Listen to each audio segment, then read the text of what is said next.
Service സത്യം പറയാലോ 2 വർഷം ഇവന്റ് തുടങ്ങിയിട്ട് നാട്ടിൽ നിന്നും തൃശ്ശൂരിൽ നിന്നും അവിടെ നിന്ന് പോലും കിട്ടാത്ത സർവീസാണ് നിങ്ങളുടെ ഭാഗത്ത് കിട്ടിയേക്കണേ.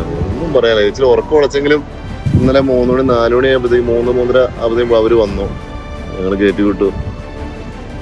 ആ ഡ്രൈവറാണെങ്കിലും അടിപൊളി, ഒന്നും പറയാനില്ല കേട്ടോ. സിത്താര ഞാനൊരു 10 പേരോട് എന്നാലും പറയും, ഒന്നും പറയാനില്ല. ഞാൻ ആ സംഭവം ഓർഡർ ചെയ്തപ്പോൾ ഇത്രയൊന്നും പ്രതീക്ഷയില്ല. പക്ഷെ ഇയാൾക്കിടെ ഒരു ആറ്റിറ്റ്യൂഡും എല്ലാം കൊണ്ടും ഞാനിതൊരു സാധനം ഓർഡർ ചെയ്യുകയാണെങ്കിൽ സിത്താരയിൽ ഓർഡർ ചെയ്യുള്ളൂ. എന്താണെങ്കിലും നമ്മൾ ഏതെങ്കിലും ഇവന്റ് വരുവാണെങ്കിൽ ഞാൻ അവരെ സെലക്ട് ചെയ്യുള്ളൂ.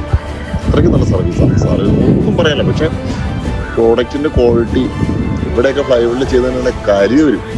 പക്ഷെ നിങ്ങളുടെ പ്രോഡക്റ്റിന്റെ ക്വാളിറ്റി ഒന്നും പറയാനില്ല കേട്ടോ. 100% മാർക്കാണ്, ഒന്നും പറയാനില്ല.